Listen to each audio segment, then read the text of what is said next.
Ok, gracias por venir, todas y todos. Gracias a Sekan y Abu Shain. Pues, I'm going to present John Hall, who is a professor of economics and international studies at Portland State University in Portland, Oregon. He was my professor, and he is here today to speak about the evolutionary institutional economics. And I think we have 2 hours. I think we will leave some time to do questions at the end. We'll see how it goes. And yeah, thank you for coming, everybody. Hey,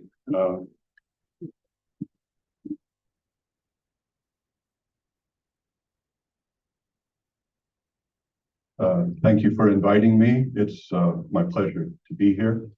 I have some friends, fairly dear friends, who come to talk at your program. One is Wolfram Elsner, but I think it goes back a little bit, maybe before you were here. And then Farouk Uljan. So I have a whole collection of colleagues, and we, over time, try to come to UNAM and present our research. I'm also connected with the research group in Europe. It's European Association for Evolutionary Political Economy, and we have at least one member, 2 members in here, and we kind of move around the planet and share our ideas. I just want to say, normally I dress very nicely when I make a presentation, especially outside of my country, but I just have been on spring break and I was in Oaxaca. And I know a lot about mezcal because I thought I should have a research focus. And so I went out into the Valle Central, and had a nice tour and learned all about the rural economy. My tour guide was not focused on the rural economy, but I was very impressed by what I saw, also what I tasted. So what I can note is the climate and the land is not suited for growing many things, but you can grow the maguey, and it grows quite well there. And then I think we could use the term as economists, mezcal production is artisanal. It's extremely low productivity, but the good side is that there's all kinds of jobs for the campesinos. And every, mezcaleria that I visited had buildings under construction. So it creates a very dynamic force within this rural economy that otherwise would be in a state of stagnation. In my country, there's it's a fashionable drink. Usually people around 30 years old who have a decent job and an income, they go out and do fashionable places and order mezcal. So I think the American market is the great market for the producers in Oaxaca. So I just wanted to say why I'm dressed the way I am is I've been on a spring holiday and also just enjoying life in the countryside. So I just want to tell you a little bit about myself. I'm an economist, and I did my master's and PhD at the New School for Social Research in New York City. I think it's correct to say I was there for the good years. So we had an extraordinary faculty, and I studied with some extraordinary people. Some you might know, Anwar Sheikh, I think one of the leading Marxist theorists in the world. Unfortunately, he passed away a bit early, David Gordon, but he was a big influence on my development. Robert Heilbronner was more or less heading the program. So that's where I did my master's PhD. And then I wanted to get out of New York City. And so I moved back to Oregon and worked my way up quickly. And now I specialize in history of economic thought, economic theory, comparative economics, economics of transition, and institutional economics. I just want to show you some things about myself so you understand who I am and what I'm doing. I think there's a strong post-Keynesian community here. I realize you have a conference dealing with Mikhail Kaletsky. I myself am a post-Keynesian. It's not my main focus, but I've published in Journal of Post-Keynesian Economics. And here you can see the name Nicholas Kaldor, and he's one of the strong influences in my development. He was a professor at Cambridge University. So it's a little bit of a story. I didn't grow up knowing everything. And then over the last 50 years or so, I've been focused on learning as much as I could. But I was a great fan of Kaldor. He dealt with what he called the real world, and that interested me when I was a grad student. And so I had a dissertation grant, and I was on my way to Budapest, Hungary. Year was 1982. And I decided once I got to London just to go into the phone booth. Back in the day, they had phone books. And so I looked under K and I found Nicholas Kaldor in the phone book. And so I rang him up and I said, hello, he's Lord Kaldor. Lord Kaldor, I just wanted to let you know I'm an enormous fan of your writings. And I'm in London right now and I'm on my way to Hungary. And he said, well, why don't you come up tomorrow and we'll have lunch at my house. And so I wasn't expecting that, but I got up to Cambridge and found his house and he came to the door. Well, actually, he had a butler, came to the door, and then he came and gave me a mushy handshake and said, call me Nicky. And that was very difficult for me, as I always thought of him as a very prestigious man. I wasn't so sophisticated at the time, but he asked what I was doing. I said, I'm on my way to Hungary. I'm going to research my dissertation. I didn't know he's Hungarian. I just didn't know.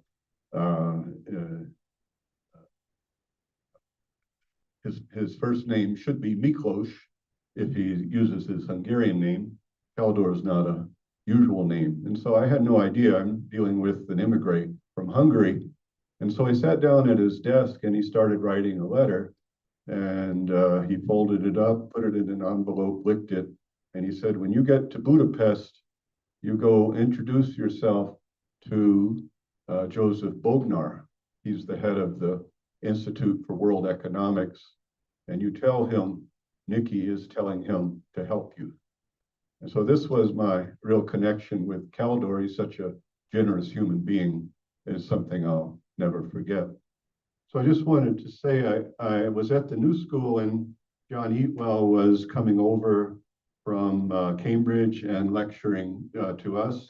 So I got all mixed up in with the Cambridge Economics and Cambridge Journal. And then I met Kaldor. Then I got to Hungary. So I just wanted to say that in my development, I'm a specialist in Central and Eastern Europe. So I have a regional focus. I tell people if you draw a line between the Baltic Sea and the Adriatic, Balticum and Adriatico, that's my geographic territory. I have a fascination with the eastern part. It's a horribly turbulent area, and it's where the great battles of ideology have been played out, and I think will continue to be played out.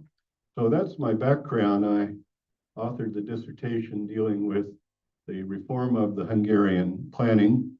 And then I realized I'm in a very small country that's not very important. If you're there, it's quite a nice place and a very lively place.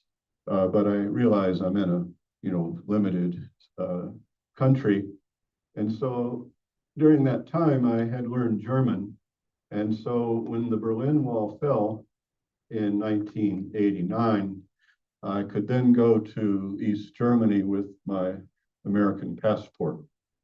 So I had a research fellowship and I went to Berlin in 1992 and I met a very fine man named Udo Ludwig. if you're interested in languages, which I am, Ludwig is the German version of Louis that we would have in French. And we started to write together. And what we were trying to do was to show the damage that the unification process was inflicting on the eastern part of Germany. And just for your background, at the end of World War II, it was designated that the eastern part of Germany would be liberated by the Red Army. And then after that, it became a separate country, the German Democratic Republic. And so I'm a specialist in the eastern part of Europe and also in Hungary, particularly, and also eastern part of Germany. And then I worked with Herr Ludwig for 20 years. And what we were trying to do was to get our research dealing with what happened to the eastern part of Germany. We were trying to get it into the quarterly journals so that there would always be a record of what happened. So if you write it in the newspaper, it's on a fairly low level, but if you're publishing your work in the Journal of Post-Keynesian Economics, or if you're publishing in the Cambridge Journal of Economics, it's really a record that people can go back to. So we worked on that for about 20 years' time. And so I just want to tell you, initially, I'm a specialist in Central and Eastern Europe, and I have no regrets, have very deep connections to the place.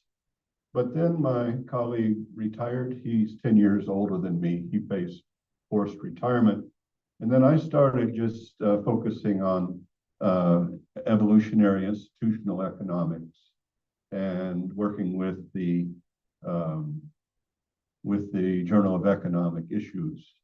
And so, and then this is part of the story, I had a very fine student in Portland named Jonas Rama, and he went on to La Sorbonne, and he was trying to finish his doctoral dissertation, and he was having trouble. He had to write his 3 major papers in English.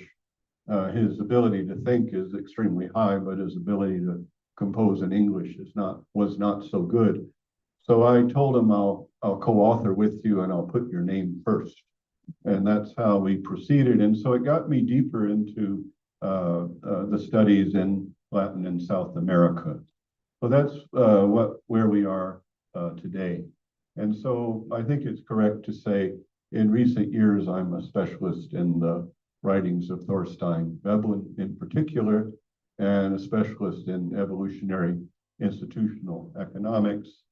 And what we're going to work on today is the commonality between the South American and Latin traditions of structuralism in particular, and the evolutionary-institutional tradition of Thorstein Veblen. Sound all right? Okay, I like that you know what I'm about. I think it's important, just for whatever reason, important. Okay, so what I wanted to do first is talk about methodology. I don't think we do it enough. We usually use a methodology without being aware of what it is, where it came from. And I think it's correct to say we can take any methodology in economics and reduce it to a philosophical school. And so you have to open yourself up to philosophical inquiry, and then it starts to make a lot of sense. So what we're going to look at is different methodological approaches, and this will lead us into our deeper discussion of what's going on in South American and Latin American economic thought. Okay, so with respect to methodology, we usually divide it into 2 major components. There's what's called orthodox school, orthodoxy, and exactly what it is not very difficult. It's the approach that you find in Alfred Marshall in particular, And what he does is he doesn't start with the economic analysis as you do here. He starts with a law. So he introduces what we call the law of demand, and he shows that if you lower the price, quantity demanded increases. And it's not presented as a hypothesis that he's going to test. He also presents a table, and the table gives you numbers which proves that the law is true. Then he has a law of supply, and that is that if you increase the price, the quantity supplied will be delivered to the market. And then there's this intersection of demand and supply, which he refers to as the equilibrium price. And this is orthodoxy. It's not, what I'm telling you is not in a textbook, but if you look at Keynes's work, he refers to orthodoxy. It's what he had to study. He studied at Cambridge and also was a student of Marshall. And I go into this in various papers, but this was 1890, publication of his great book, Principles of Economics. But it's also the point, it's the pinnacle of the British Empire, meaning they have holdings in South Africa, Australia, New Zealand, Canada, and the list, India. There's probably no place in the world that wasn't influenced by the British Empire by 1890. And what it suggests for us economists is his book got distributed throughout the empire. So people all over the empire who studied economics studied Marshallian economics. So that's what we'll call orthodoxy. And then we have what counters that, and we refer to that as a heterodox approach. And we have a few research groups out there that deal with heterodoxy. It includes Marxian theory, post-Keynesian theory. Against our wishes, it includes the Austrians, and then a few other persuasions. So it's essentially the schools that do not endorse Marshallian orthodoxy. So I'm a heterodox economist, and I pay a price for it, but I've been teaching for 40 years already, and so I know how to deal with the challenges. But what I wanted to deal with first is the core philosophical differences between orthodoxy and heterodox economics. The most important point is that the orthodox economists rely upon deductive reasoning. And what this suggests is that they start with a statement or a hypothesis, or as Marshall does, with a law, and then they present a specific. So that's the approach. They go from the general statement and then they find it in a specific. You can refer to it as a priori reasoning, where you're thinking in theory first, and then you look for examples of it out there in, I can't use the word real world here, but in the table they present. And then we have a heterodox approach, which is based on inductive reasoning. And what this means is that we start with the data, and then we look for tendencies, and then we can formulate a hypothesis. And so they're diametrically opposed approaches. And what we're going to work on today is really the richness, not of the neoclassical orthodox tradition. We're going to look at the richness of the heterodox, inductive approach. And this is going to lead us into everything we're looking at today, including the structuralism that emerges in Mexico and in the writings of Celso Furtado and Raúl Prebisch. So we're in a different school of thought. It's a persecuted school. I think I can say that, but it's how my mind works, and I have to be true to myself. Okay, so what I'm going to start with here is paper by Furtado. Now, I sent various documents to Jen here, and if you would like to access them, maybe you already have them, maybe you want them, but these are papers that we've been working on over the years. How many of you are familiar with the writings of Furtado? Great, so I'm in the right place. So my job in life is to educate people, kind of open up your minds, and let me introduce you to a great thinker. I wanted to add, I don't want to provoke anybody here, but sometimes it's useful to provoke. So I just wanted to say, I'm in Latin America here. Let's see where it is. Mapa. Excuse me for being a little bit imperfect. Mapa. Where? Put my map of Brazil here. Sometimes I save things and they don't get saved. Map of Europe. Map of Germany.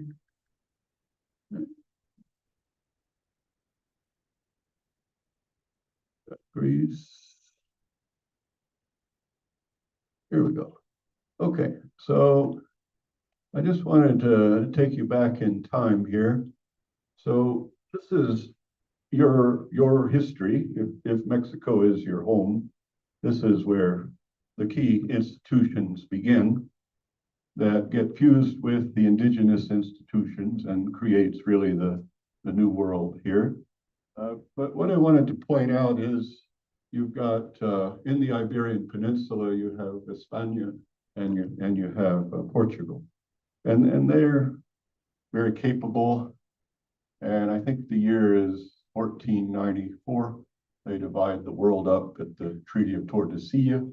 And then they decide which areas will be under Portuguese control and which areas will be under Spanish control. Now, maps were not so good back in the day, so it leads to disputes. I don't think you feel them here, but if you go down to Brazil, you feel the disputes and you can see the lines that have been drawn. So what we're going to look at first is a part of Brazil that's of interest to me. I have to apologize,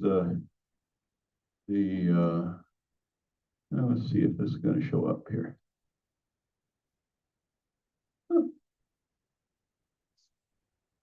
Not compatible. Well, let me just encourage you to imagine this. So the Spanish lay claim to territories in the Caribbean, Mexico, Central America, South America. And then you have Portuguese based on this Treaty of Tordesillas. Portuguese are going to claim what was originally known as Terra de Veracruz, land of the true cross. With time, they're going to name their country after a tree.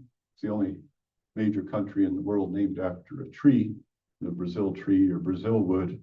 And it's a massive country. I think with respect to area, it's as large as the United States without Alaska. So it's a massive territory, and they're going to set up a different reality than what you think of as Latin America. So my understanding, we divide the South here into Latin America, which would be the Hispanic influenced areas. And then we have Brazil as the outlier, and we call that South America. Oh, thank you. Magic. Okay, so what I'm going to introduce you to is a part of Brazil that is called the Northeast. Did I take that? Oh, okay, thank you. You're automated here. So this area here is where the explorer name here. It's where it's originally landed by the Portuguese in year 1500. Cabral is the explorer's name. And this coast here turns out it's very well suited for the production of sugarcane. And so it's an immediate, quick move from Sao Tome and also ES Cabo Verde. The Portuguese had already developed sugar production using slave labor, and they moved immediately with their production and started developing sugarcane along this coast here. And the Portuguese very successful, and I just wanted to say, sugar becomes a very important commodity in the 1500s, especially. And so Furtado is born in this area here, Pernambuco. And this coastal area is important because the climate for the production of sugarcane is essentially perfect along this part of the Atlantic coast. But once you go into the interior, there's a bit of a low mountain range, and then you go down into an area that's been chronically poor since the colonial era. And this is where Furtado grew up. And so we wrote this paper, and what we're trying to deal with is something that no one really deals with here, and that is romanticism in economics. Hang on one second, camera. Okay, so we wrote this paper, and what we're going to argue, and we base it on a book by Richard Bronck, a British scholar, is that when economics was being formulated, it's mostly taking place in England. You probably are familiar with this community called the Anglo-Saxons. Many people in the world are, when they hear that, there's a hostility there. They emerged as a very dominant community of people. By my ethnicity, not by my spirit, but by my ethnicity, I belong to this community of Anglo-Saxons with an overlay of Normans. And they're going to formulate what you have to study in the academy. So essentially, what you study in the academy is Anglo-Saxon economics. It draws from the utilitarian assumptions coming from Jeremy Bentham. It gets codified into economics with William Stanley Gibbons, and then Marshall further codifies it in his Principles book. You can just refer to it as Anglo-Saxon economics. It's all about a mechanical approach to economics. It's not a humanistic approach. It's also, it's not an emotional approach.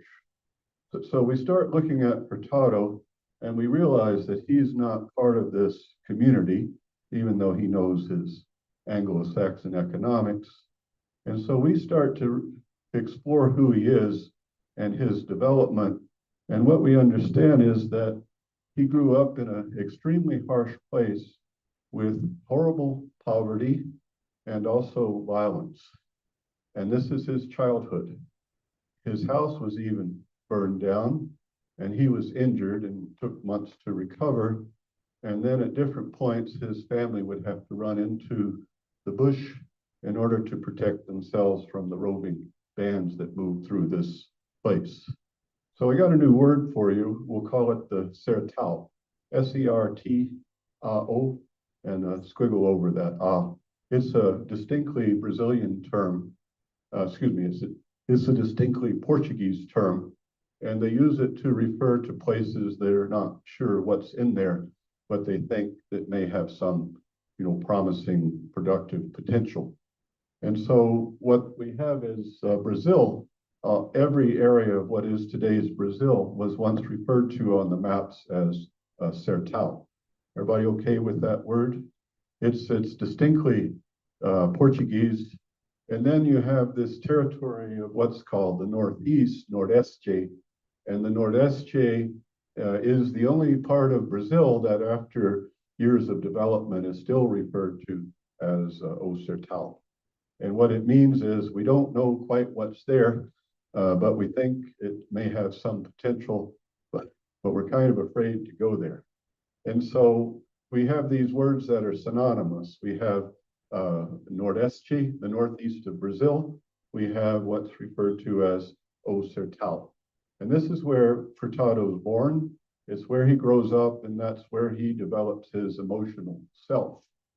Now, he's a man among men in terms of intelligence and creativity. And if you know a little bit about Brazilian family life, usually you turn 17 and you leave your territory because there's no opportunities. And so he goes and studies law, I'm pretty sure in Rio de Janeiro. And then he serves in the military in World War II, side of the Allies. And then after that, he goes to Paris. And I always tell my students, if you don't know what to do, I always tell them that I think they pay attention. When you don't know what to do, go to Paris. And then my students are economists. I say there's the OECD has their office there. If you need a job, go in there, tell them you're my student, and maybe they'll hire you. So Furtado went to Paris. Now he came into contact with some very extraordinary professors, three in particular. So we got this big paper. Let me find it here. If you want to really know the intellectual history of Furtado, and also of how structuralism, Latin American structuralism develops, it's all in this paper.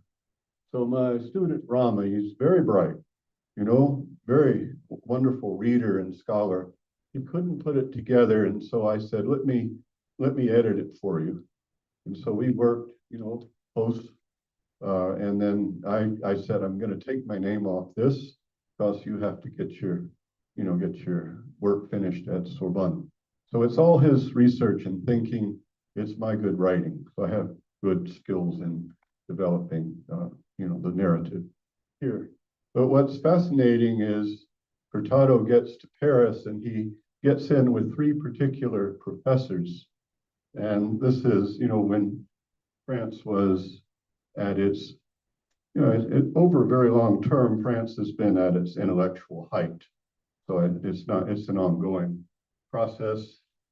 And so he's going to study at La Sorbonne and come into contact with Francois Perrault, who's probably the most influential that's going to help him develop his ideas on structuralism. And then he has Maurice Bay and Bertrand Nogaro. So this whole paper is dealing with these three professors. We call them les trois professeurs français. So we just call them the three French professors, but they shape his whole intellectual foundation. And then Furtado departs there in 1948, and he goes to Santiago de Chile, and there he joins the United Nations. I'm sorry for being a little bit slow here. What's the name of this organization? I don't want to give you the wrong acronym. Yeah, CEPAL. Thank you.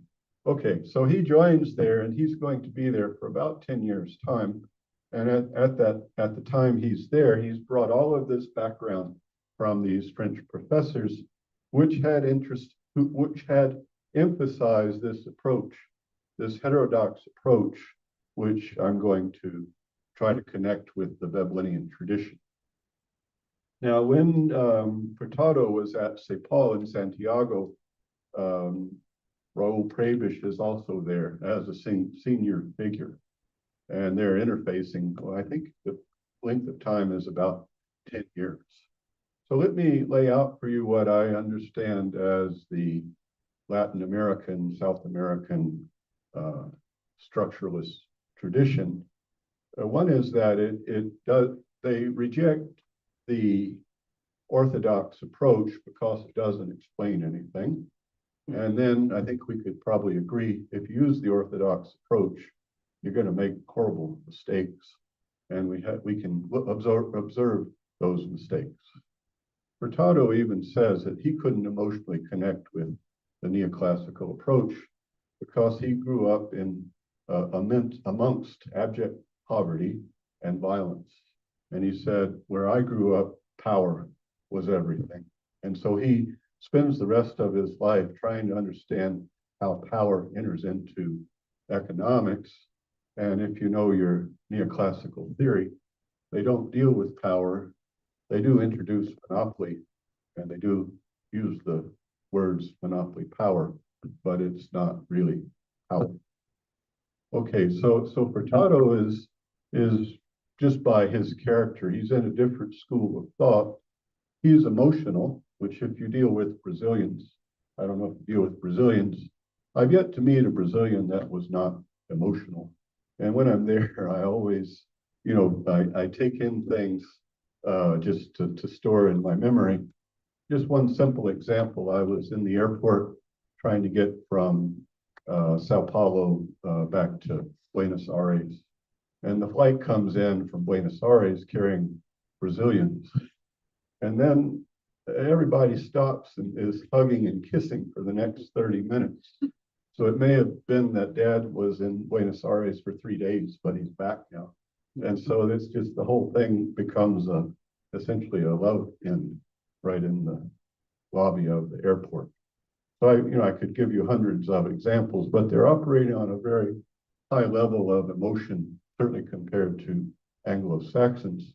And Furtado couldn't connect the Anglo-Saxon tradition with things that he had to deal with as a let's just say sensitive thinking human being. Okay, so that kind of gets us warmed up to the subject. And then we get to what is structuralism in the Latin American tradition. It's not an easy answer, but what I would say is it draws from the French tradition, what we refer to as what we refer to as continental economics. So in this paper, it's his writing, it's Rama's paper with my work with it, but as I said, I took my name off. But what we're dealing with is our traditions that come from continental Europe, not England, not Britain, not the Anglo-Saxon tradition. And what they do is they embrace inductive reasoning. And what they're interested in is economic activity. And they go so far as to say that there's no universal laws in economic science. There's only specific cases. And in those eras, you have the formation of the nation state. And so they take the nation state as the unit. And then in the nation state, let's take France, for example, let's take Germany, you're going to have production. And that's what interests the intellectuals in the continental tradition is production and also foreign trade. And when you have production and you have foreign trade, you're going to generate information, what we refer to as data. And then you can take that data and plot it out in time series. And once you do that, you can then start to look for patterns. And that's the approach of the continental tradition. Now, in American life, and I actually have to say, I do not know the French continental traditions well, but I really know the German traditions. And so we trace the origins back to what we call the German historical school. And there's an old school and there's a new school. Old school is a guy by the name of Karl Knies and a man by the name of Rocher. That's considered the older German historical school. And then the new German historical school is of Gustav Schmoller. And Schmoller is going to be the top gun in German academics in economics. He's at the university in Berlin. And they've got their whole methodology worked out. It's based on inductive reasoning. They're interested in economic activity because it generates data. You take that data and then you start to plot it out. It's not very difficult. You just create a time series plotting out of data on production, foreign trade, and then you look for tendencies. I never use the word trends, and I won't let my students use it because it's not clear enough. It's too clear and it's misleading. You look for patterns. Once you see these patterns, you go from the specifics to the general, and you can start to form hypotheses. But their understanding is that there are no universal laws in economics. There's only specific cases, which means you're essentially looking at national economies. And then they add to that, a national economy typically has an ethnic group, maybe more than one. There may well be a common religion that unifies this national group. There may be a worldview that's common across this national group.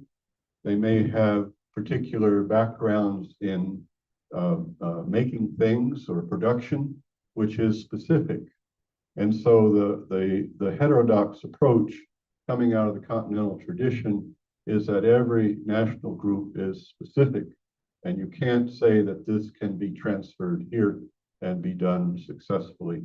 You look at where you are, and you look at the country and the national group, and then you can start to say some things about economics.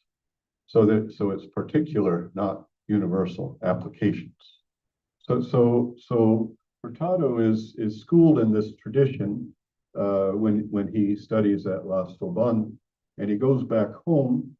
When I say home, he ends up not. He actually will devote a lot of his time to Brazil and to development of this core area of the Northeast. But he also is on the international level at CEPAL, and he's interacting. He's also interacting with Mexican colleagues. He's also interacting with Mexican colleagues. I have to apologize. I can't keep everything in my head all the time, but I will just read out here. Let me just read what I've written here.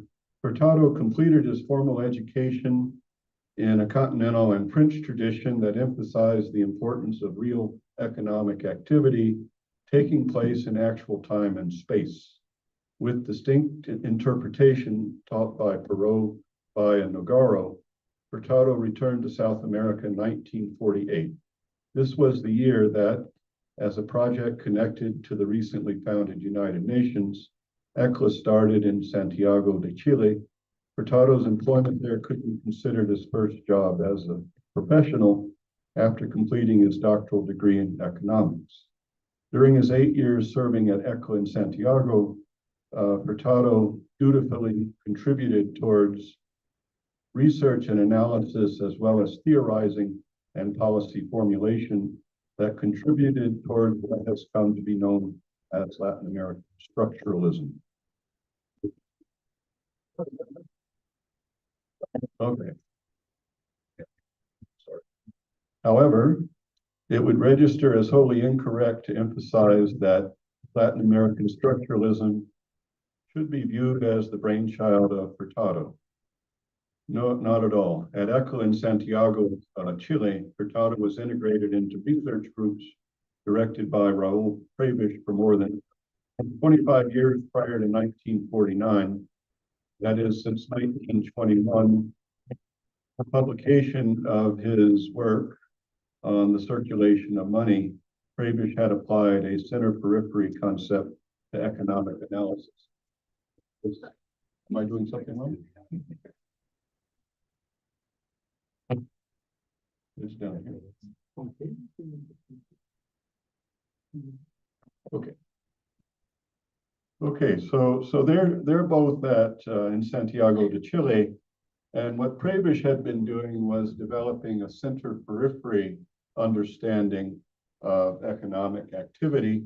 We have another paper here. I just want to show you. I'm actually proud that I could develop these things. Try it that way. So with Rama, we wrote this paper, Raúl Prebisch and the Evolving Uses of Center Periphery in Economic Analysis. We trace this back to von Thunen and the authoring of a book in Johann Heinrich von Thunen. He authored a book called The Isolated State, and he authored it in 1826. This is the first document which shows the center-periphery analysis. Now, center-periphery analysis is inherently structuralism. So you're looking at an economy, but you realize there's a center where the main activity takes place and where the capital collects, as well as the human capital. Then you have the rural areas, which we'll refer to as the periphery. So this first emerges in The Isolated State by von Thunen in 1826. And then our buddy Prebisch, he's certainly a fine scholar, intellectual. But if you look at his background, his schooling is by Europeans. So he's connected in with the displaced Germans who had moved to Argentina and Chile, and they had brought over to the southern cone of South America their strong backgrounds in continental economics and also German historical school. So let me try to summarize here. So what we think of as the South American, I don't know if you're familiar with that, but in my community, we differentiate Brazil, and it's not Latin. They're not Latinos. There's an enormous mixture of indigenous with Africans, with Portuguese names. I don't know if you know it. And you go to Brazil, everybody has a Portuguese name, but you meet them and they don't look very Portuguese. And it's just characteristic of them. And so I deal with them differently. You know, they're not from Colombia, they're not from Panama, you know, they're not Chilean, so they're really distinct. And so I refer to them and Brazil as South American. And then everything else, which is powerfully influenced by Spanish colonization. And in contemporary times, when I really go down to South America, the I guess, neo-colonialism, the Spanish investments are so visible, especially in Chile, Argentina. And so that's really the Latin America. You don't find those Spanish interests in Brazil. And okay, so we've got this. So let me just try to summarize. Structuralism is the antithesis of the Anglo-Saxon approach. It's not a mechanistic approach. There's no supply and demand and equilibrium. If there is, it's incidental or peripheral to larger and more important things, what we could think of as structures. How's that sound? So structuralism thinks that inside the society and in the economy, what you have are structures. And these structures need to be understood. And I think no one is more creative in their work than Furtado. So let me just go back to this paper here. It was the cell phone. Good diagnosis. Okay, so if I may encourage you, this is, I think, is such a beautiful, well, it's not us, it's really, Furtado is such a beautiful human being. So he's emotional, he's attached to where he grew up, he knows poverty. So you can deal with economists who do not know poverty. I have, various nemesises out there. The one I don't deal with directly, but his name is Jeffrey Sachs. For some reason, he's on the news every day, and he bothers me to no end. And I've only watched him make horrible mistakes. And so as a specialist in Central and Eastern Europe, he was trying to make Russia into a successful transition economy. I don't think he did a very good job.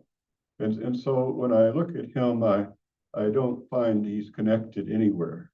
So he works, for money, and he has an opinion on everything, but I don't think he has a deeper connection. When you get to Furtado, he is completely intertwined emotionally with where he grew up, and he never forgets it. And at the highest points of his career, he goes back to the Sertão and he heads development offices there. I just want to mention he also was a victim of the dictatorship. It's not advertised. You have to look very closely to find it, but he was out of the country, I think, from 1964 to 84. It's not advertised, but that's what our research suggested. So he's very much emotionally attached to his country, his territory, and his life was not so easy, but he was brilliant. So I just wanted to show how he developed his theory. So here's this word Sertão written. You have to have this Q, I think it's called, over the A in order to get it. And the Brazilian pronunciations are not so easy. Sertão, pretty close to it. But what he's looking at is the big picture. And he's so attached to this territory that he's going to develop a novel theory. And his novel theory is in Brazilian Portuguese and Spanish. I have it written here. Excuse me one second. Okay. So you probably know this term, el subdesarrollo económico. This was advanced by Furtado. In Portuguese, which I know a little bit better than Spanish, it's subdesenvolvimento económico. Now he develops this understanding, and he develops it by looking at where he grew up. And so you have two regions, and you have two things going on. The Atlantic coast is prosperous. They produce sugar for export. They also produce what's called cachaça, which is equivalent to a rum, which is a very useful, how do you say, high value export, at least back in the day. And then if you just go not many kilometers, I mean like 30 kilometers off the coast, you go down into this nordestino, there's Sertão. And that's where it's dry. They suffer periods of drought plus floods. It's harsh. It's not much can grow there, but they can run cattle. And so you go just off the coast into the interior, you're in this very harsh region. And what they're doing is starting to specialize in the production of leather. So back in the day, 1600, when you're trying to produce or process sugar in sugar mills, you're going to have draft animals, horses and oxen. And you're also going to have leather, especially for belts for turning the gears in the sugar mills. And so this interior is going to start to specialize in these products, natural products, but for the local market, supplying them to the producers of the sugarcane that's going out on the world market for exports. And so this is what he starts to look at. And what he's seeing is that the sugarcane producing area along the coast will prosper relatively, and the interior will sink further and further into poverty, unemployment. And so we refer to it in the literature as a sink, S-I-N-K, meaning it goes down. You also have in Brazil, it's a tragic history, but you can't deny it. That's the history of Brazilian slavery. It's a whole, course in and of itself. And out of interest, I have learned as much as I could. But they do have the ending of slavery. It goes in two shots. They have the golden law, which means those born into slavery were free. And then they have the formal ending of slavery. I think year is 1888. So the question is, what do the slaves do on the plantations where they produce sugarcane? And one of the answers is they just go into the Sertão. It becomes a labor sink. It's a place you can survive. It's just not a very easy or pleasant life. So you end up with just very distinct differences with the coast integrated into the global economy and the interior more or less supplying raw materials and labor to the sugarcane producers along the coast. And that's where he comes up with this whole principle or concept of economic underdevelopment. That's his origins. And so he's a broad thinker. And so he starts to look at the last 1,000 years. And what he recognizes is that over the last 1,000 years, we have parts of the world that specialize in products for the global market. And then we have parts of the world that can not do better than specialize for regional. And with that, you get the division of the world into the center and the periphery. So he draws all of that from his upbringing in this difficult area. And I think most of you would know in the Latin American tradition, the core periphery, center periphery analysis is very fundamental. And so that gives us its origins. Okay, so then we get to Veblen here. So I'm a pretty good Veblenian. You know, I went to the New School and they never really mentioned his name and wouldn't devote any attention to him. So I know all about Marx. I'm actually a really good Marxist theorist, and studying with Anwar Shaikh, I'm really good Orthodox Marxist. It's my background. But once I finished my degree, I didn't want to deal with it anymore. I thought I'll let Anwar Shaikh do that, or David Gordon. I don't want to deal with it. So I became an agnostic for a period of years where I didn't belong to a theoretical framework.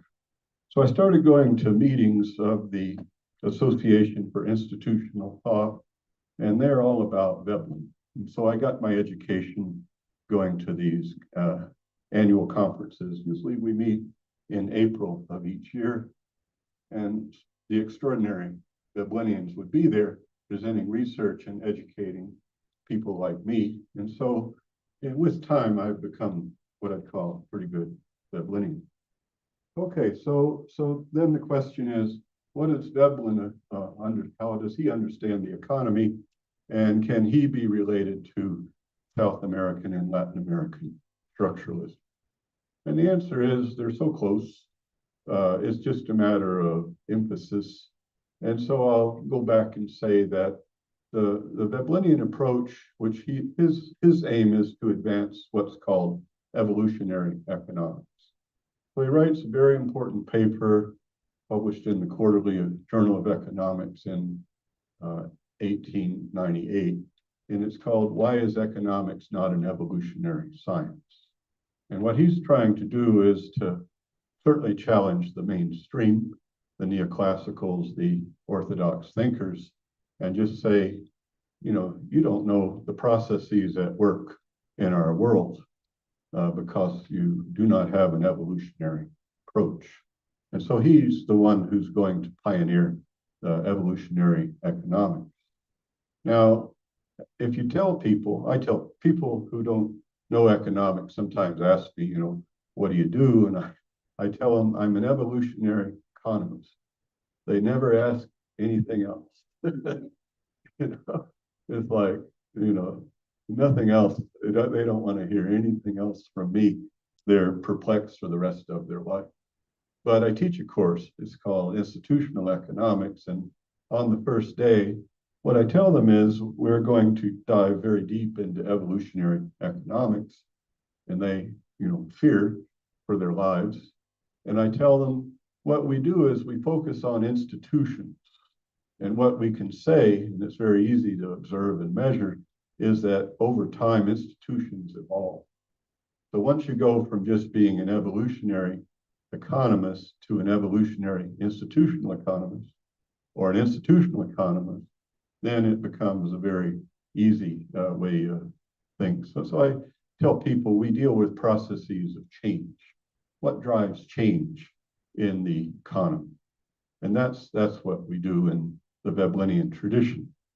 But all of the key assumptions are there, congruent with South American and Latin American structuralists.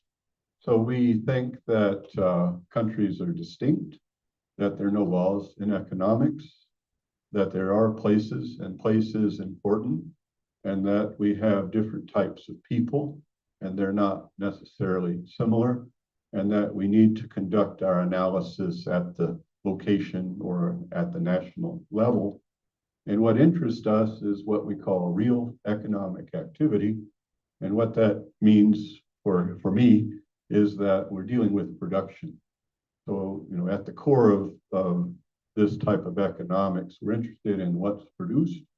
To a lesser degree, we worry about foreign trade. And then we take the inductive approach, which I've already presented. We think that economic activity will generate data, and then we can take that data and plot it out in time series, and then start to look for the patterns.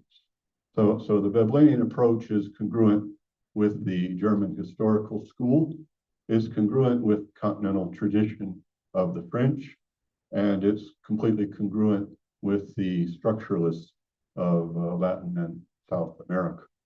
It's just that there's just a little more emphasis in the Veblenian tradition on processes of change or evolution. Okay, so that's that. Want me to say more? Let me just check the watch here.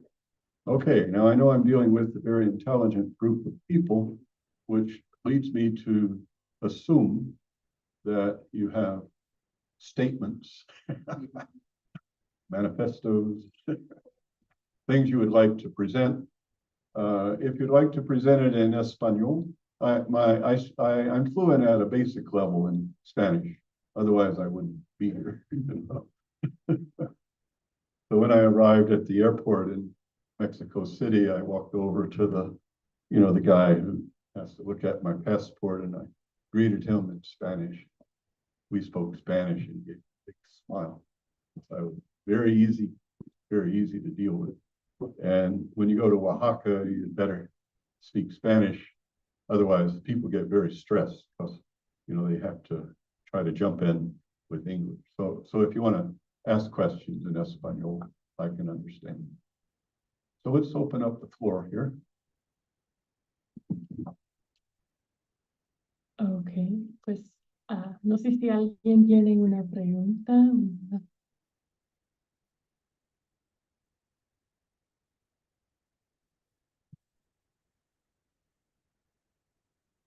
Thank you, Professor, for your presentation. I have a question that has to do more with Veblen work. You pointed out that we can track some kind of influence from Veblen maybe to the structuralist approach. Common roots. Exactly, common roots. They're not in communication. Okay, I was wondering about that because if Veblen was ever interested in that kind of discussions, obviously it's a different context, right? But about the underdeveloped countries or some some causes of underdevelopment. And I'm thinking this because, as you know, of the new institutionalist approach, that it's hardly arguable that they could be Veblenian, I think. We reject them. Exactly, but I would like to know if Veblen had something to say about all this discussion. No, that's a perfect question. I think it's correct to say, well, so Veblen completes his PhD in philosophy at Yale University, 1884. And so he's continental oriented. He capable in German language and other languages as well. He's not paying attention to this region here. So it's just not in his purview. But he writes a book published, I think, 1915 that deals with Germany. Let me pull it up here.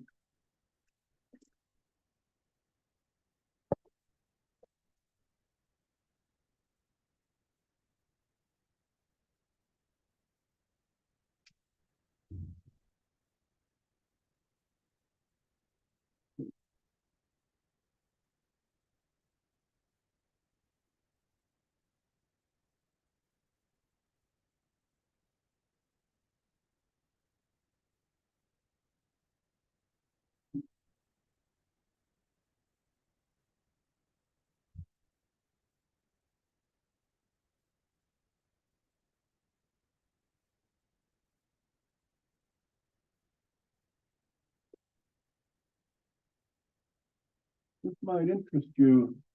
I've been teaching.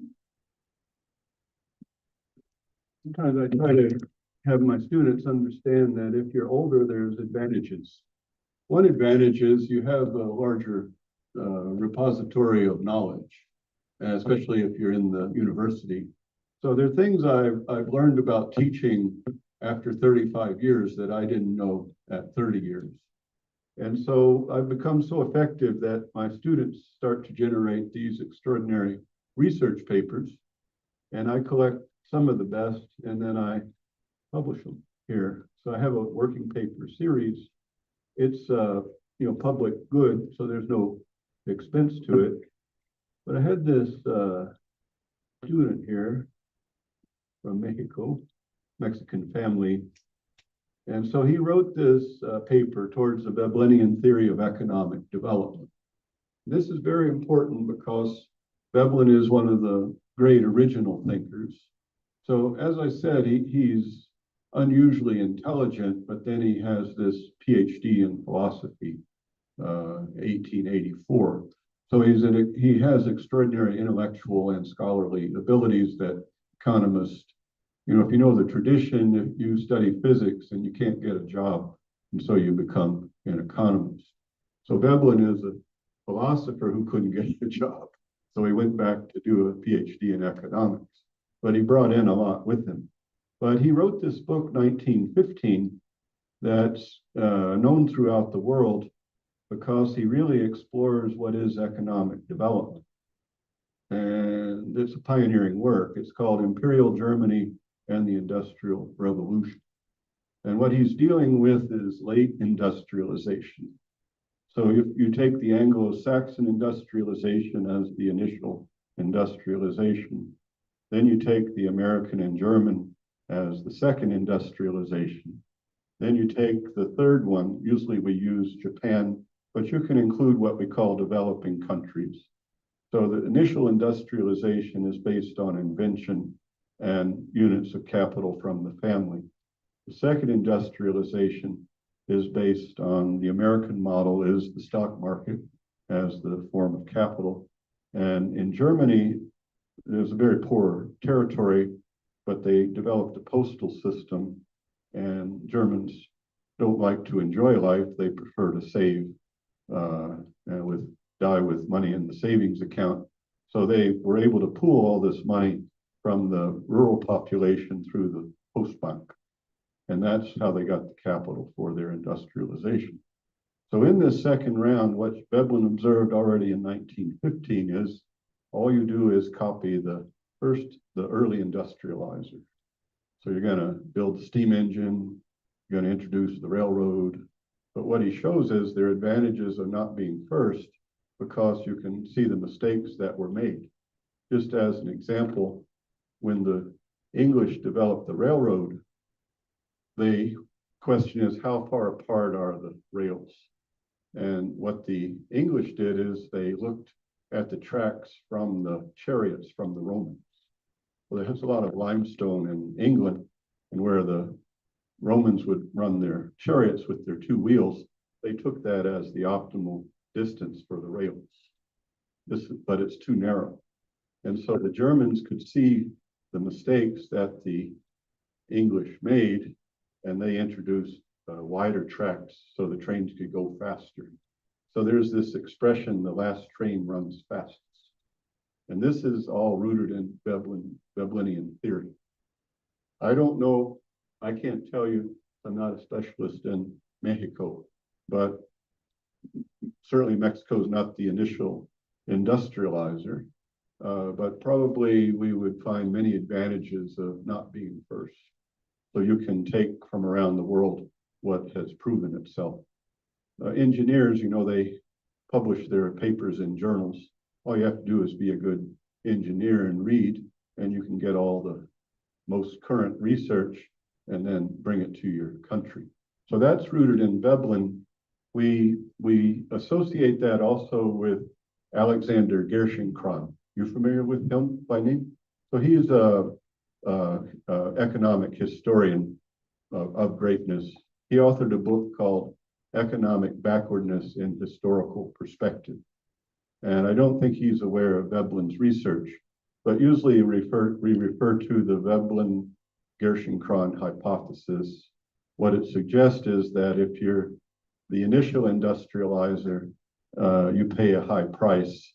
If you're observing it and learning from it, you have advantages. If you don't believe me, go to China, and get on one of their trains. I'm not joking, you can travel and see this. Japan, which is a case study, we often look at how does after the second industrialization, US, Germany, what about the third industrialization?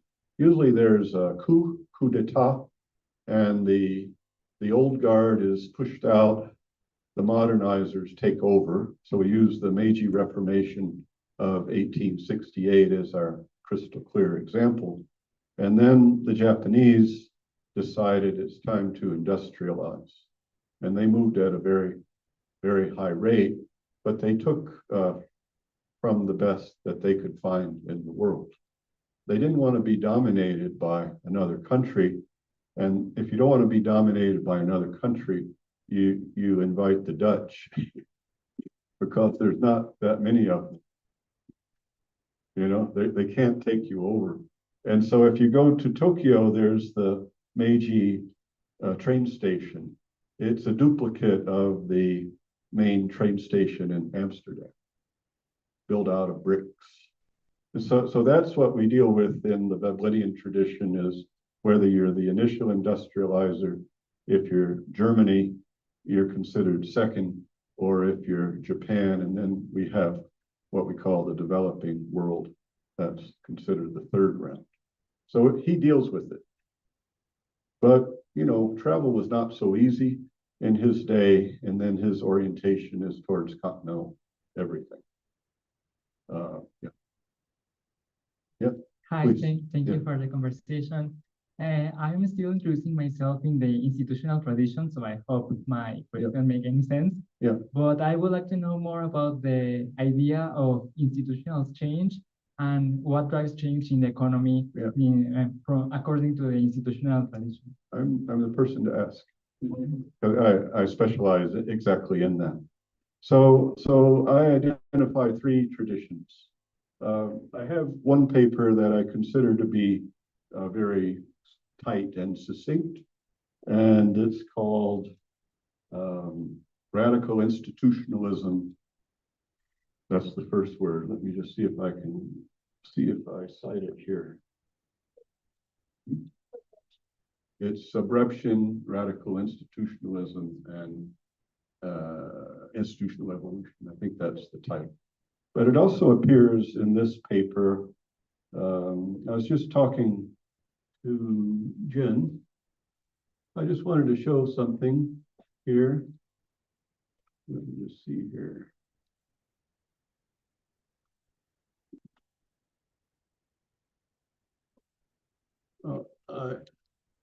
As I noted, I pick out my brilliant students, and this is one of them here.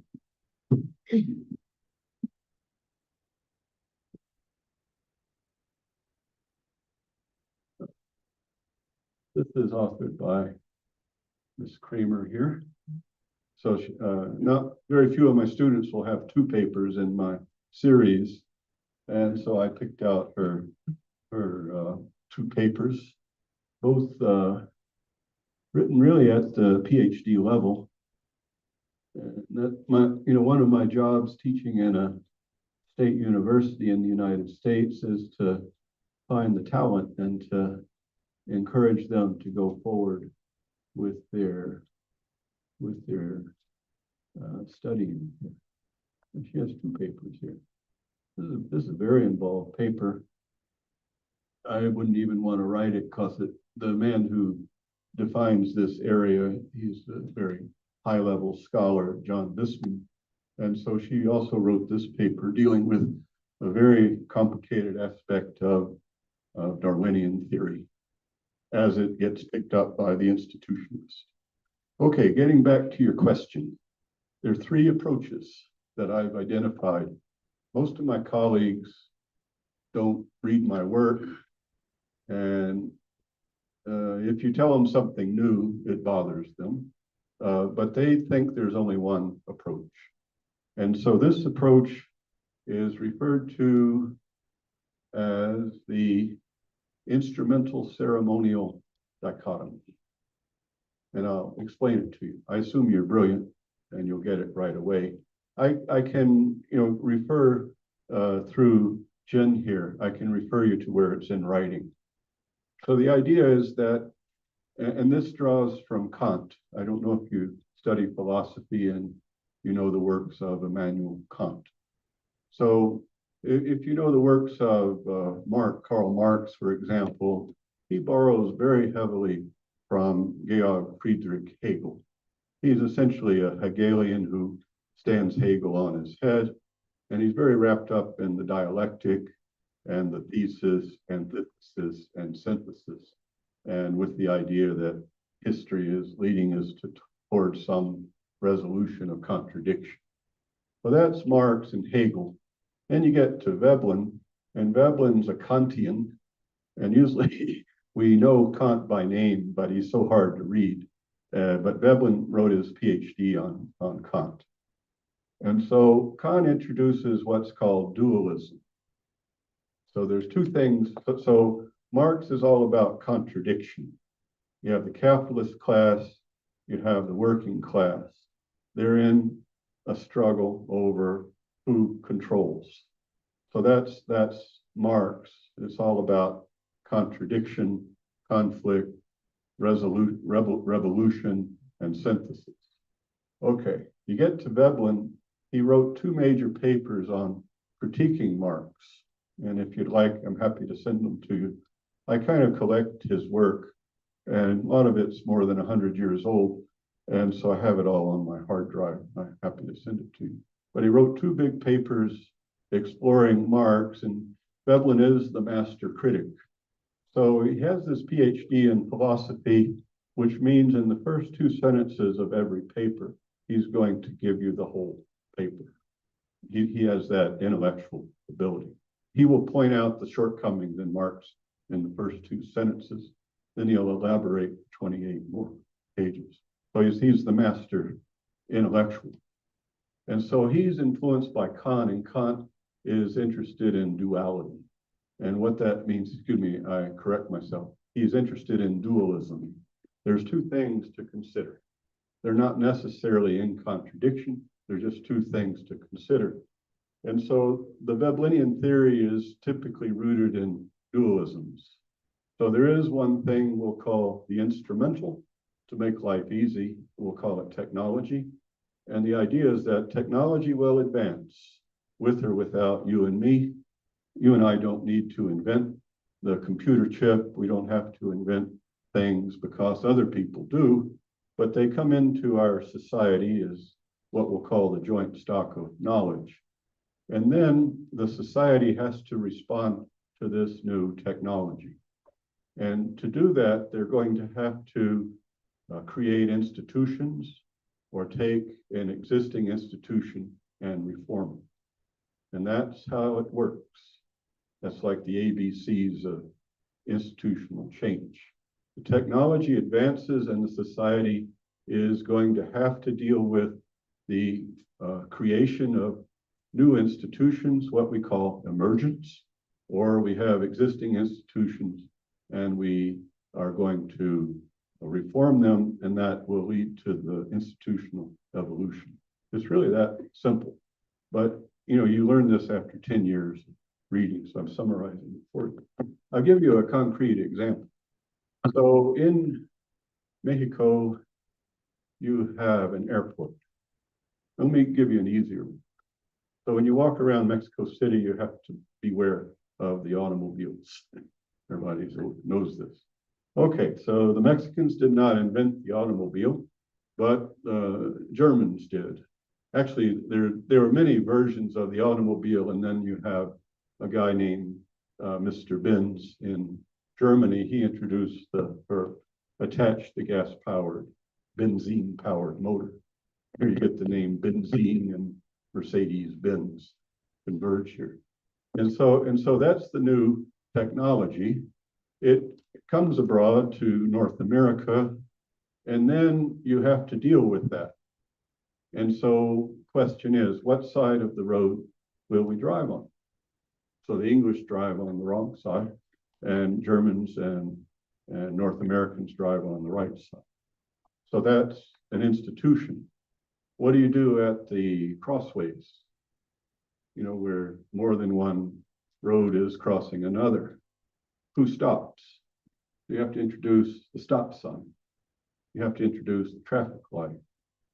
Before that, they had what we call a traffic cop. They stand out there and direct the traffic. So what I'm saying is you introduce something as uninteresting as the automobile to a society, then you have to deal with creating institutions to manage it. Do we need auto insurance? Should we have a license? Should we have a minimum age to drive? Should we have a maximum age to drive? So these are the institutions that are associated with the technology. Now, the question is, how well does a country integrate the new technology?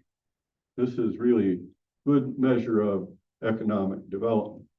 And if you're dealing with the automobile, you just look at fatalities. And they have different measures. So fatalities every million miles driven, things like that. And so you can see how effectively has society integrated a new technology. How's that sound? And then you can say, we're doing well, or we're doing poorly, or you can say, we're improving every year. So when I grew up in the United States, fatal traffic accidents were horribly common. And then we have these do-gooder groups, NGOs, they're usually just concerned citizens. They decided to educate the public on road safety. And they came up with the idea we need seatbelts, you know. And the industry said, if we have to put in seatbelts, we'll all go bankrupt. And then we have gasoline, and they said, well, we got to take the lead out because it's poisoning children. So once you get the advances in the instrumental or the technology, then the society has to figure out how do we integrate it in our functioning society. And the answer is simple. You have to create institutions. Same way with the airplane. So Mexicans didn't invent the airplane, but they use them. And you have a big airport here. And then the question is, how do you deal with the airplane? So the airplane's a new technology, or what we call an advance in the instrumental. And the answer is you have to create institutions. You have to have an airport. You have to have air traffic control. You have to have insurance. List goes on and on. And that's the Veblenian view of evolutionary institutional change.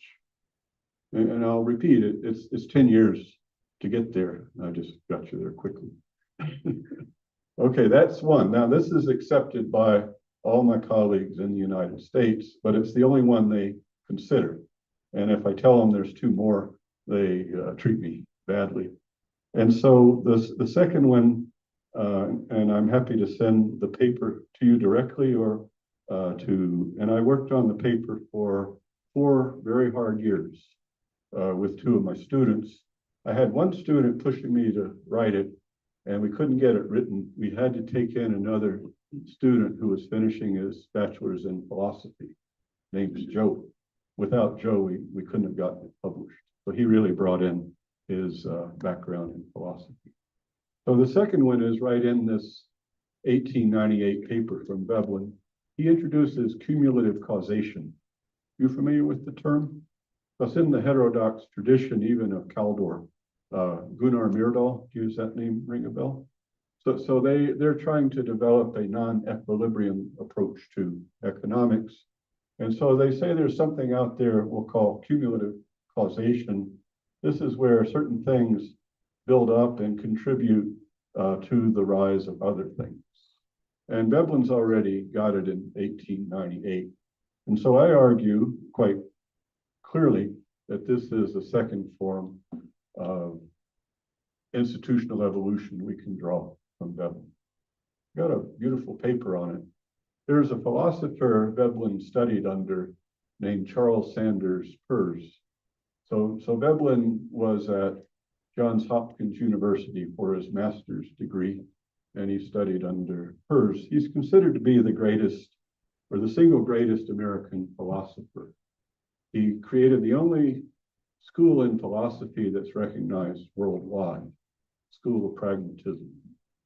I always ask my students, I say, if you're the most brilliant philosopher America's ever had, will you die rich or will you die poor? My students always know the answer to that one. So he died in poverty, but he was a great man. And he would, I just want to present, so Darwin publishes his Origin of Species 1859, 2 years after Veblen's born. And so it's going to fall on Veblen's generation to take their science, whatever science it is, economics for Veblen, and to rework it as an evolutionary science. Now, Peirce is this extraordinary thinker, and he's trying to develop an evolutionary philosophy. When I hear that, I have to sit down, I can't, okay, good luck to you. Evolutionary economics, not so hard, but evolutionary philosophy. So there was this journal published, that's where Veblen publishes his dissertation.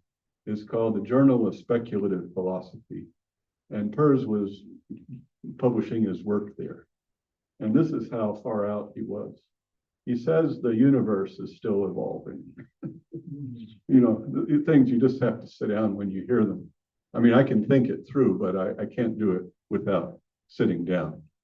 And he says that there were other universes, but they didn't evolve successfully. And he says we're in a universe that has continued to evolve. And I follow his thinking. I enjoy this kind of thinking. What he's saying is that over time, that the laws of the universe become more regular and predictable.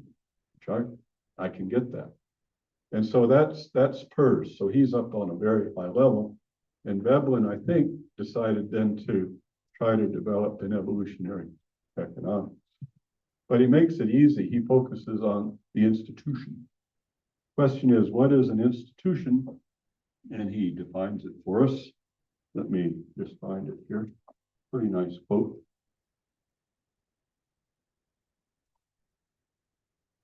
So his most widely read book is not necessarily his most important, but what it suggests is that people who are not so thoughtful, they pick up on what they can follow. And so this book is called The Theory of the Leisure Class. You familiar with this book? Yeah. Okay, so that's the one that's on students' bookshelves. I just wanted to show you here. I get all these brilliant students. It's the reason I have continued teaching. I don't ever get tired of my students. They keep me thinking here. I just wanted to tell you here, I've got Abraham Escudero. I have Maria Zavala.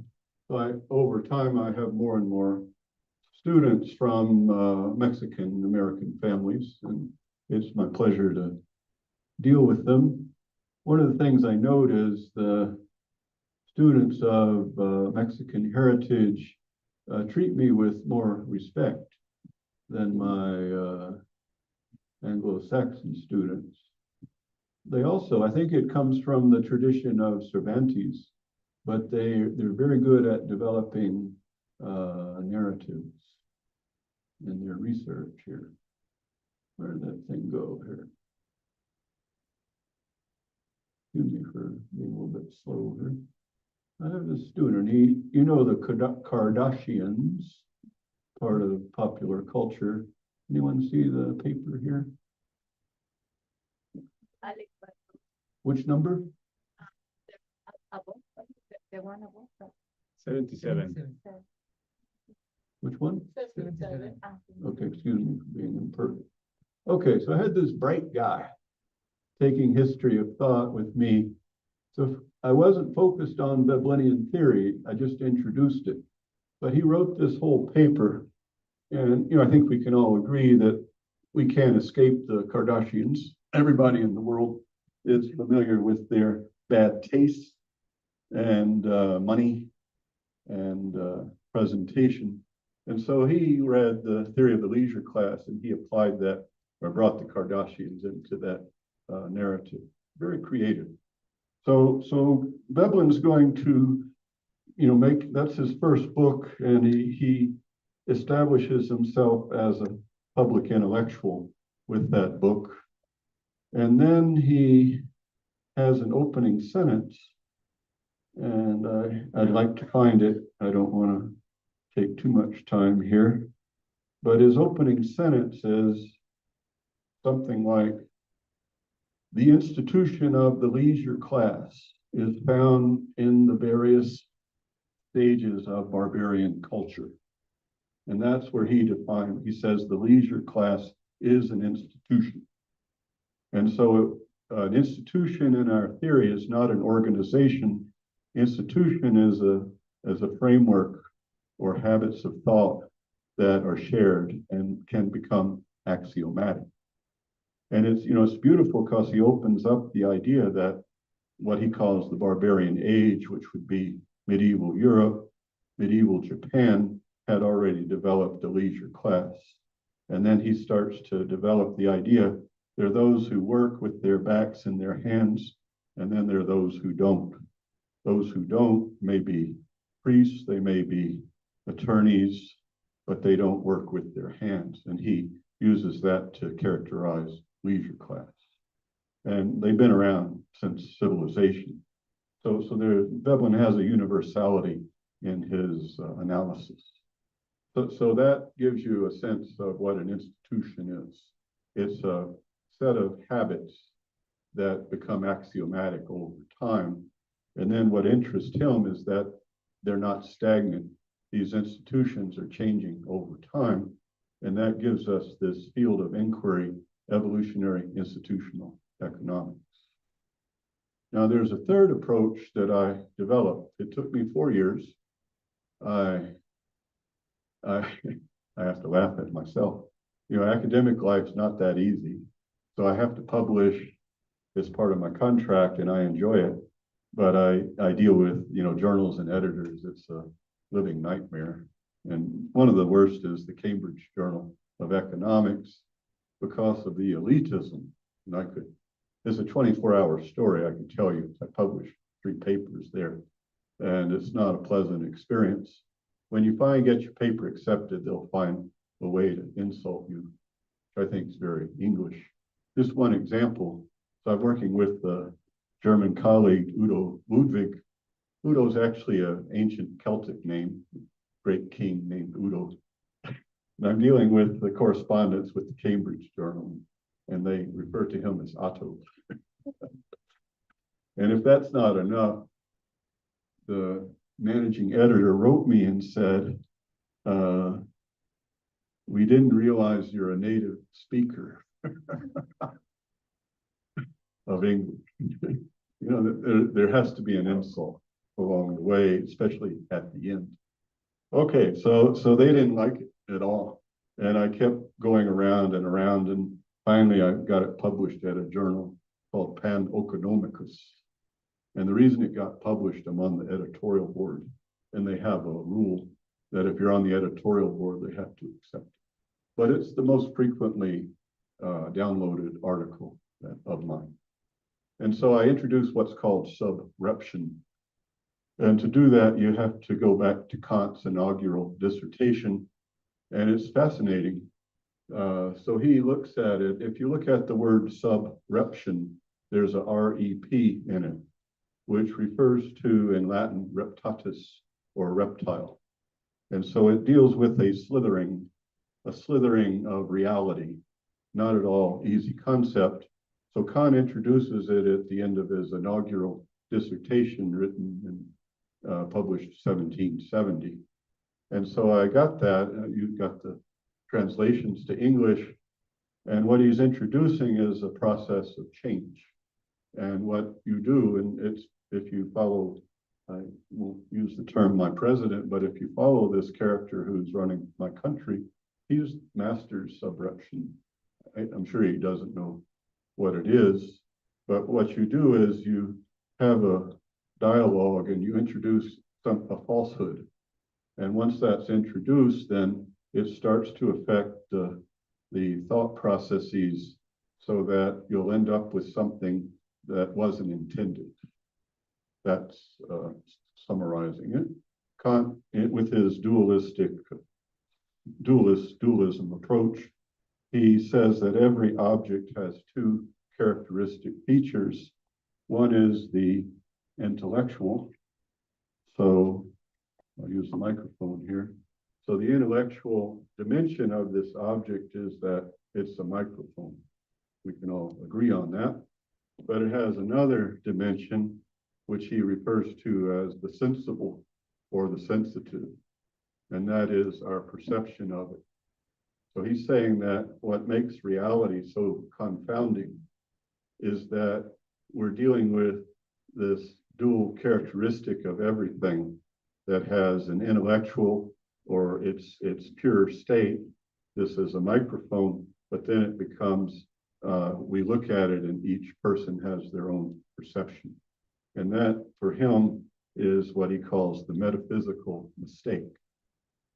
Now, this is high continental philosophy at its best, but Veblen did his PhD on Kant, and he doesn't deal with it in his dissertation, but he authors a book about 1917 called The Higher Learning.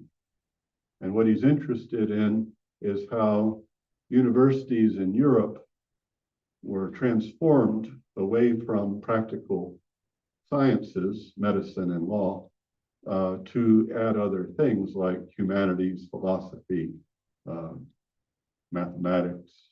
And then he's looking at American higher education. Most of our colleges are founded by religious denominations. So Harvard University, which sounds like an important place, was actually founded by John Harvard to educate people in the Unitarian faith.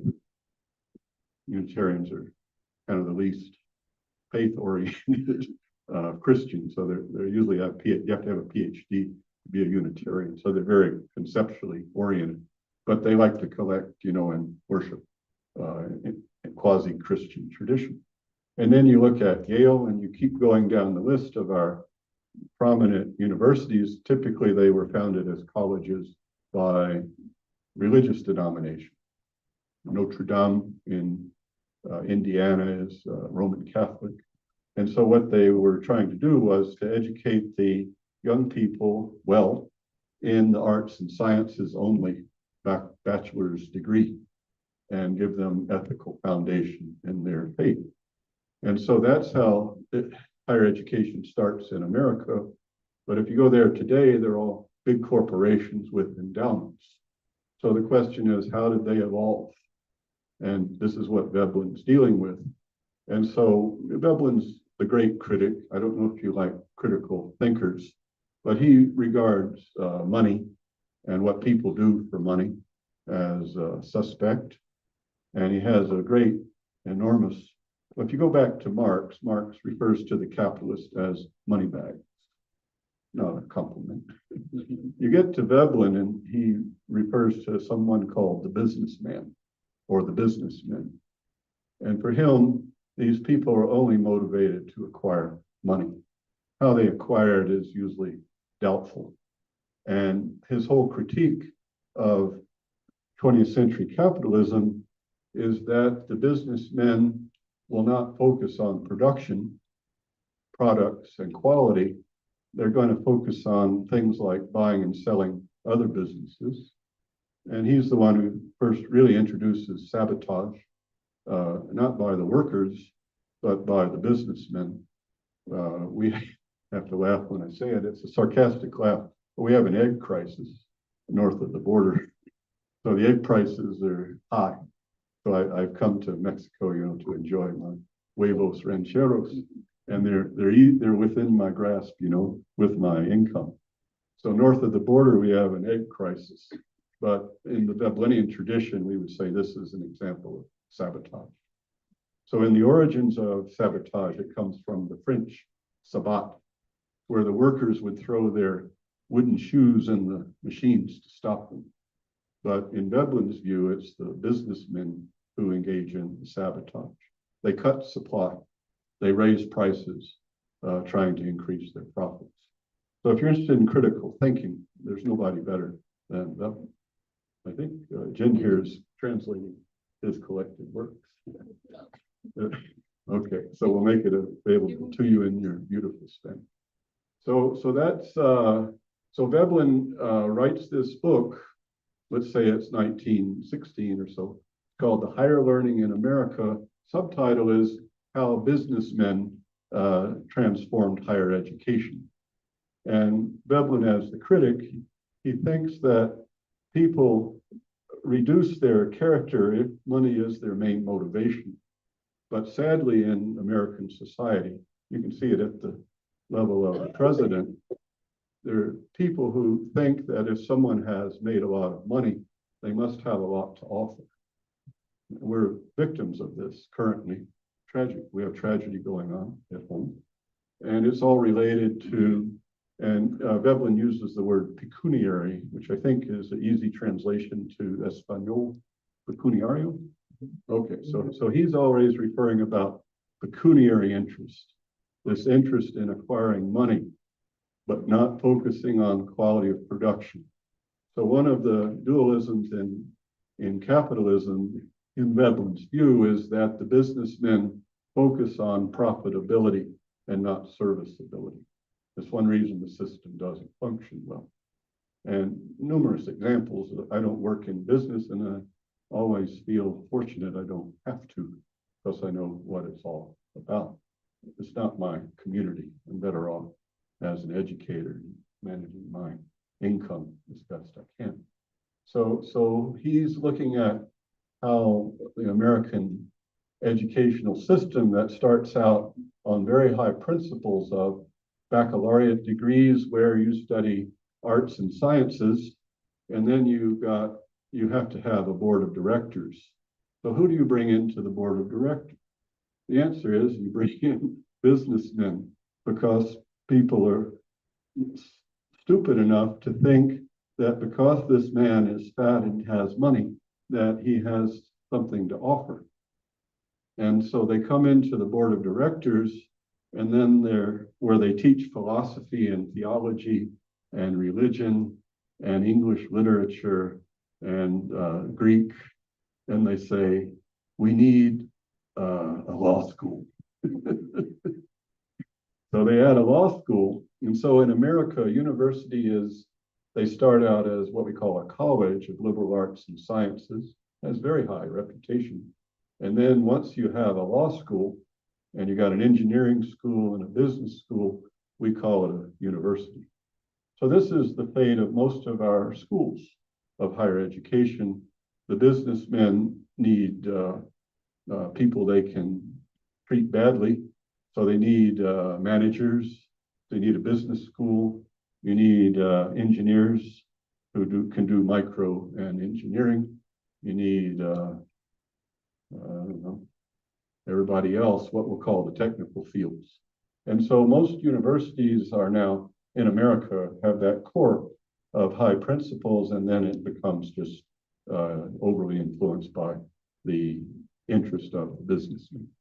And what Veblen says is this is an example of subreption. So you're on the board of directors, you're a big shot because you got money and you're going to offer some money. And all they're interested in originally is the arts and sciences. And so you introduce what we'll call a falsehood, something that's not true. And then people start to process it, and then you get a result that's not what was the original. And that leads to change, or what I identify as a third form of institutional evolution. It's very sad, once you're well educated, you know what's going on. But we have this current tragedy where we have a guy named Mr. Musk, and he's using subreption. But most Americans didn't spend a lot of time studying, spent more time watching TV. So he talks about increasing efficiency. We have to increase government efficiency. Now that's the falsehood. So he's going to say that this is things people have in their framework. In American capitalism, increasing efficiency is the best way to go. Everyone can agree with that. And so he's saying, I'm here with this DOGE program, and my aim is to increase government efficiency. That's the falsehood. You introduce that, but then the real intention is to destroy functioning public programs. I mean, all the way down to we should have an enormous collapse in our agricultural sector. It's tragic. And the story I'm accepting is that what the government wants is to ruin the agricultural sector, ruin the farmers, drive them to bankruptcy. There'll be many thousands going bankrupt before the end of this year. And then the big shots, what we call the oligarchs, are going to buy up that land at reduced prices. Then you have the national parks, which for us are sacred. And the idea is they're run by the government. Government's not efficient. And so they use this subreption in actuality. They're using it right now.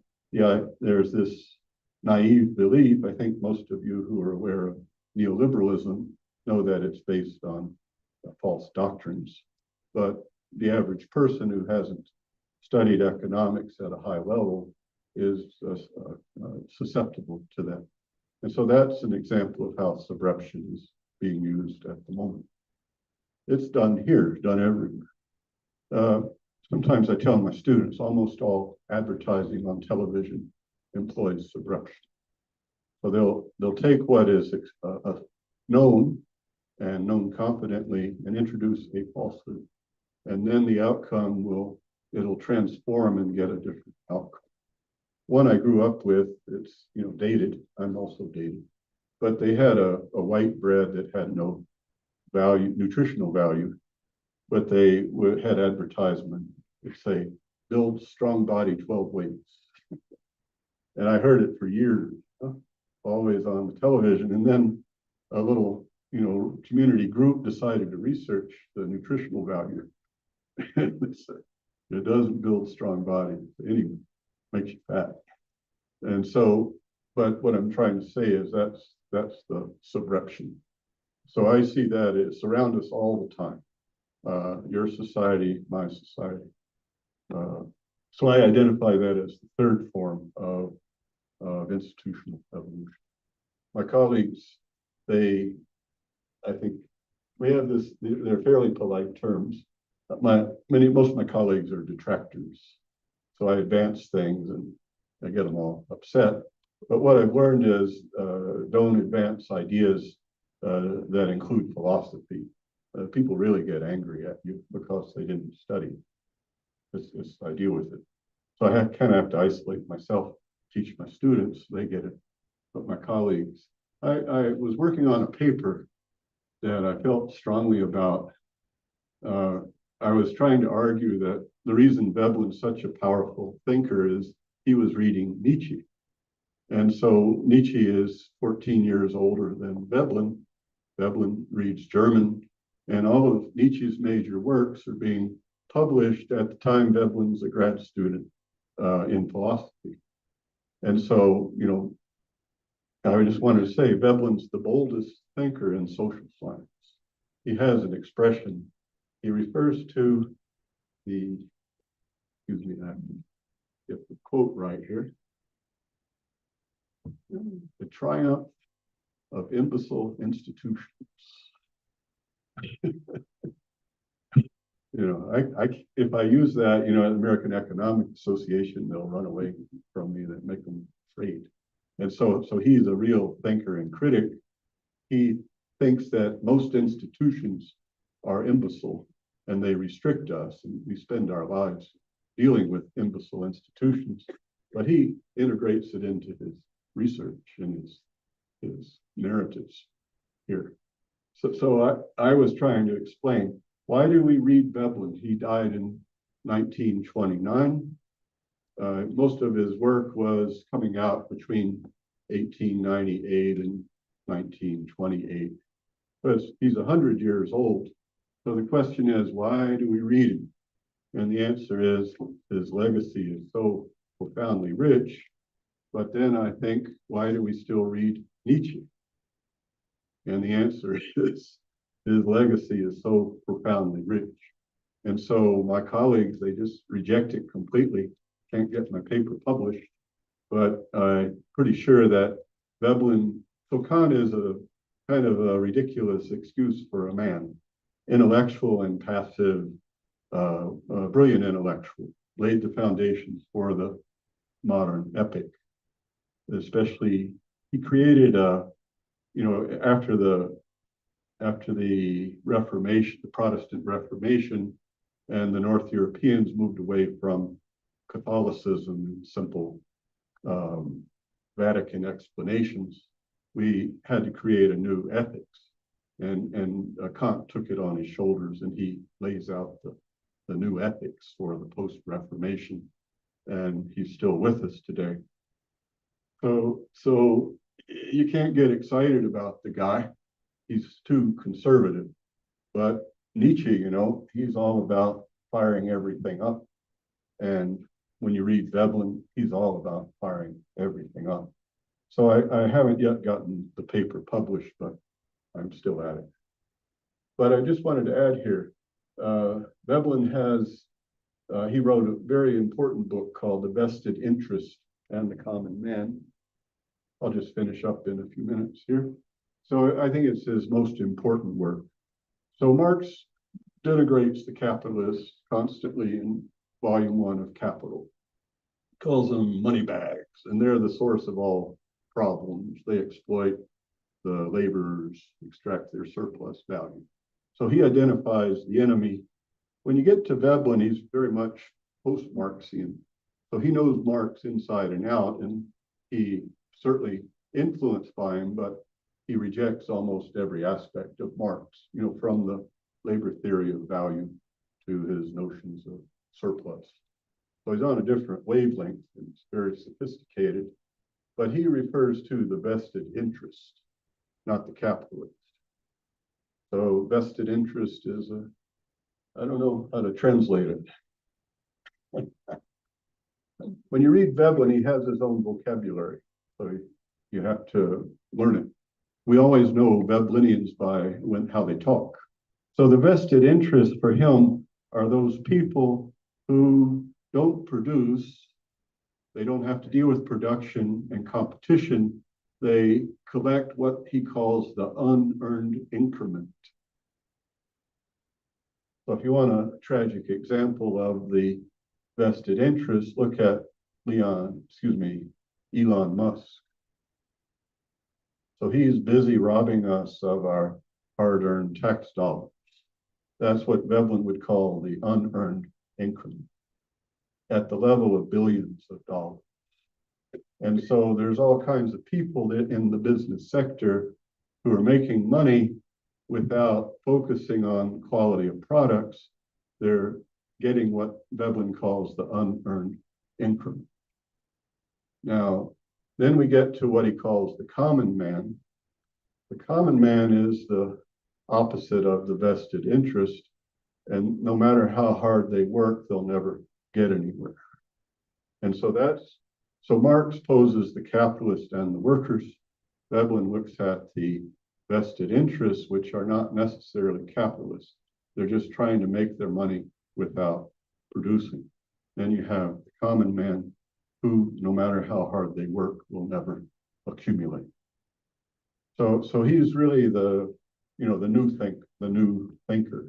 Now, some of my colleagues, and even one wrote his doctoral dissertation comparing Marx and Veblen, and it's very fruitful research. If you need any, I have a lot of the documents on my hard drive. I'll just send it to you, save you trying to find it. Okay, so I'll just summarize quickly our tradition here in Latin and South America of the coming from Furtado especially, and also Prebisch, what leads towards structuralism is it draws from the exact same roots as the Veblenian evolutionary-institutional tradition. The roots are the same. We haven't been in great communication between North America and Mexico, which is part of North America, Latin America and South America. But I actually did it on my own. So I'm kind of persecuted as an intellectual. I try to tell students it's just our fate in our societies. Doesn't matter what society you're in, they'll persecute you. But I'm used to it.